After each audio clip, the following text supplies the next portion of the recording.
How's it going, Vandals? I'm Johnny, and welcome back to Graphic Vandalism. And yeah, it's new video time. I'm so sorry it's been so long, but between my PC with all my work on it dying and work, it's been really tough. But this new video is That So Metal, a look at 5 books that completely encapsulate the themes, look, and tones of heavy metal music. As a huge fan of music, I love metal, all the different styles. Just like there's such a variety in comics, metal has a huge variety of sounds, and I've paired them with stellar books with killer art. I'm also going to be giving you a few picks of which bands I think you should listen to when you read these masterpieces. And with that, Vandals, let's just get into it. All right. First up, let's check out Chronicles of Hate, written and just beautifully drawn by Adrian Smith, published by Image's Top Cow imprint. Now, where to begin with Chronicles of Hate? This book just bleeds atmosphere, and it reads like what we get if you mix the movie Begotten with Lord of the Rings. The story for this one injects us into a fantasy world where Mother Nature has been captured,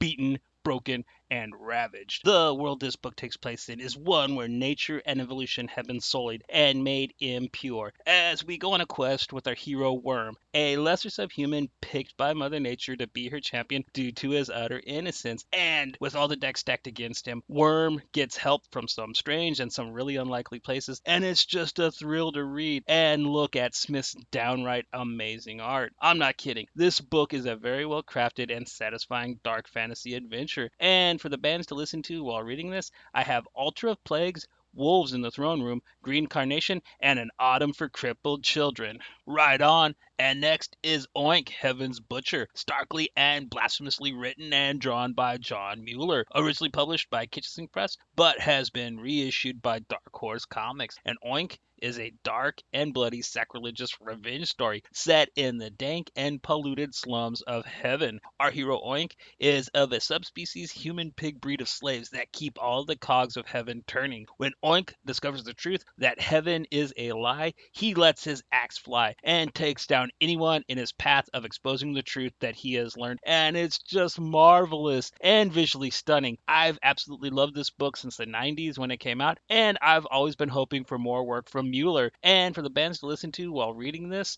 I have The Black Dahlia Murder, Culture Killer, Angel Maker, and Entombed. All right then. How about now we take a peek at 8 with haunting surreal art by the king of unknown underrated masters, Vasily Lalos, self-published by Vasily Lalos. And 8 is just a visual masterpiece that is like a heavy metal take on Mobius's Arzak, and it's all about obsession, faith, death, rebirth, and the need to try and be the first to find the questions to all the answers we seek in life. Lalos tells a beautiful, stark tale using no words, only his own brand of moody surrealism, and it's truly magnificent. I've always just been blown away by books that can tell such rich and meaningful stories with no dialogue, and Lalos does this very stylish and metal as hell. Bands to listen to for this one are Converge, Between the Buried in Me, and Sigh. Oh, hell yeah! Now, let's hop on over to Death Vigil, majestically written and drawn by Stepan Sejic, published by Image's Top Cow imprint. And with Death Vigil,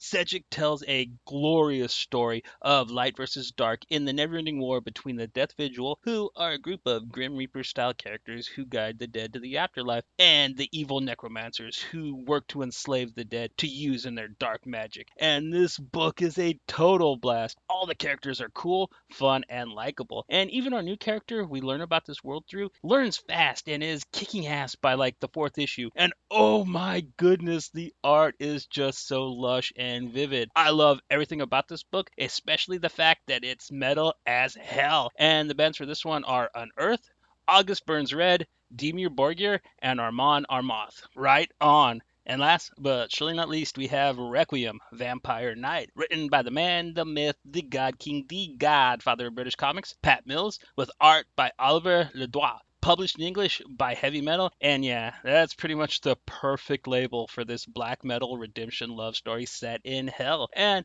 this book has such an interesting version of hell, as depending on how evil a person was in their lifetime, determines what kind of monster they'd become in hell. And our hero, Requiem, he's a vampire, the worst kind of monster and the top tier of hell. But Requiem is a creature of prophecy and is the downfall of hell as it's known. Just he doesn't realize it yet, and he needs to live up to his destiny. And I just love it. Ladois' incredible, beautiful art and Mill's wonderful dark humor keep this book a moving and fun explosion of black metal imagery, historical figures, ironic deaths. This book is just a masterpiece, and I really can't recommend it enough. And for bands for this one, I have Emperor, Dark Throne, Satyricon, and Bathory. Well, Vandals, there you have it. That's so metal. And I really hope you enjoyed it.